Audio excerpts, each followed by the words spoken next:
Chloe, do you know anything about the French Revolution? July 14th. That's right. Is that all you know? That's when the revolution happened.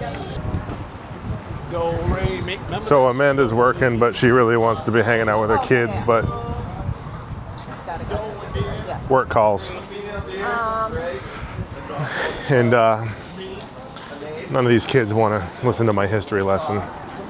That's for damn sure. But today is the 14th of July, which pretty cool history here with the French Revolution. One sec. Hey, taking a left. The French Revolution, which happened, gosh,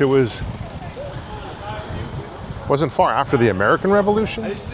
Honestly, the American Revolution kind of set the tone for lots of revolutions.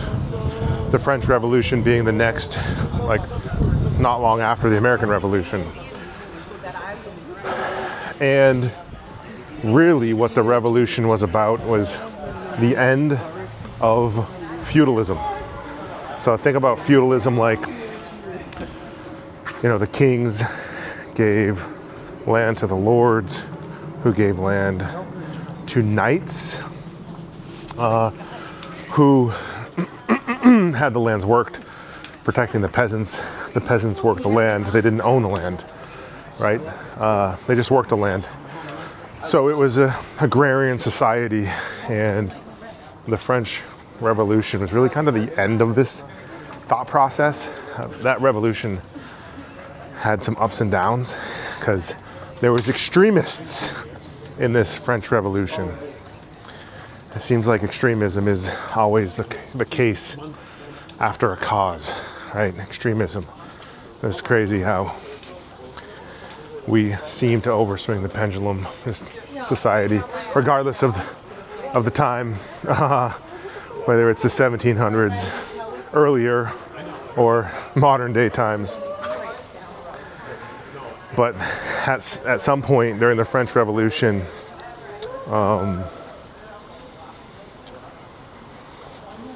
after, I guess you could say, the people took over, opened the door for Napoleon to come in, and a lot of good came out of the French Revolution. That's why it's celebrated like our 4th of July. The thing is there was a massacre too, like freaking people getting guillotined every day, even revolutionaries. If they whispered wrong, if they said the wrong thing in the coffee shop, if they looked the wrong way, if they didn't stand at attention, there was no due process, right? That's what makes America really unique. There's no due process for that person. Someone could call you out and be like, you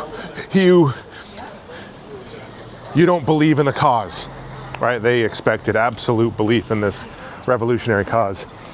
They'd line them up the next day, you'd be scooped up in the middle of the night, you'd be put under the guillotine, and they'd sever your head. The guy who was in charge of this went on, after the revolution, went on for like, I don't know, maybe 9, 10, 12 months, and then ended up severing his head and restabilizing everything. Yo. Oh. You guys know anything about the French Revolution? Yeah, a little bit. I don't want to talk about it right now.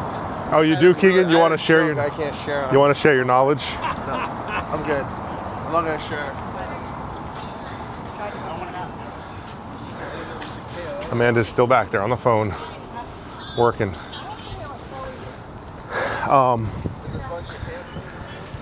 So, revolution. I love revolution. I love changing the game. I mean, that's what we're doing with Origin. It's a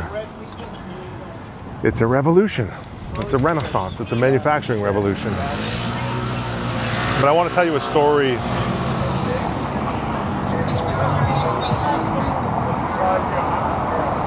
about a savage just before the French Revolution. A guy who fought in the Jacobite Revolution in Inverness. The guy's name was John Holker, and he was fighting for the Jacobites. He got caught. This dude got caught. He was put in prison, and he worked in the textile mills in England, I believe in Manchester originally, and so he had all this knowledge. This one guy, John Holker, had all this knowledge of the textiles. Well, he got caught, sent to prison. He broke out of prison. He was gonna get the guillotine. Broke out, escaped over rooftops, and escaped into France. All right? And I've been around Europe studying this guy. He escaped into France.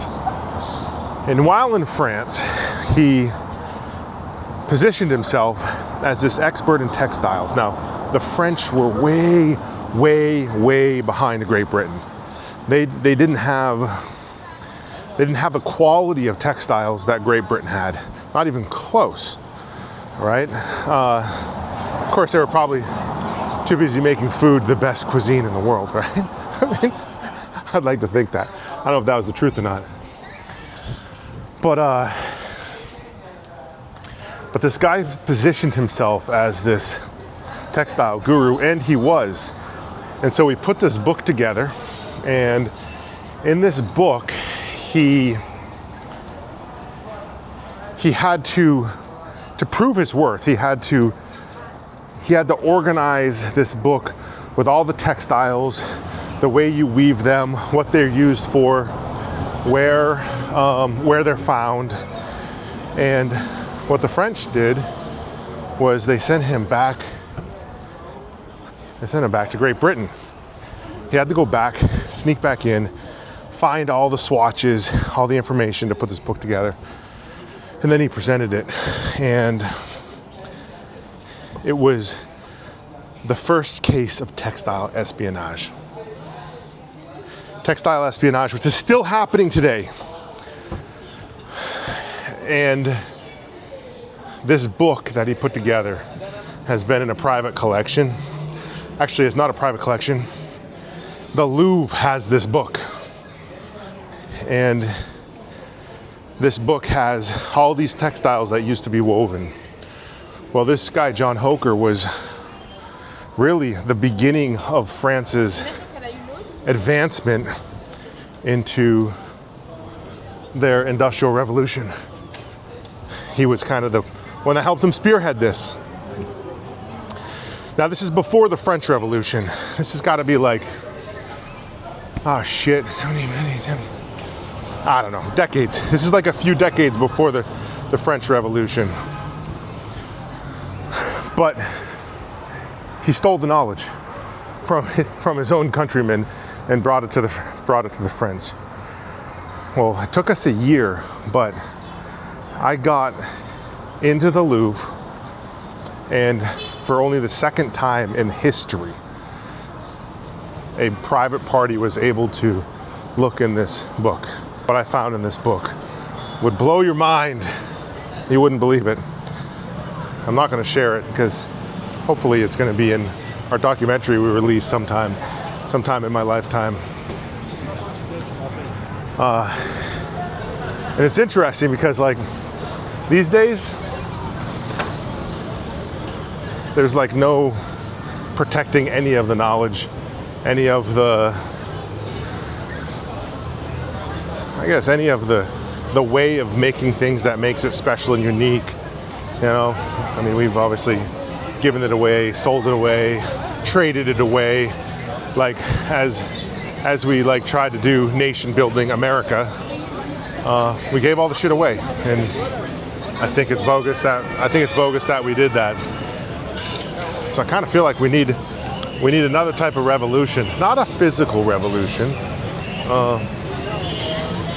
more of a cultural revolution.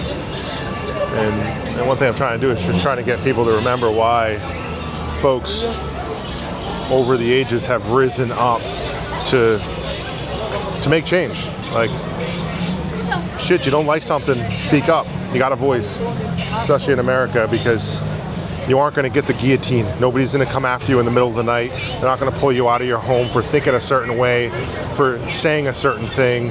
I mean, George Washington didn't want to be a king, right? He wanted a free country, and I think that's I think that's really important and valuable. If we take advantage of that, it's really valuable because we're so far removed from all these revolutions. Like, we're so far removed, people don't even realize what we have. But tonight we're celebrating the 14th of July, the French Revolution, the end of feudalism as it once was, hundreds of years of feudalism, and the beginnings of something new, which allows me to be in France right now telling this story, which is awesome.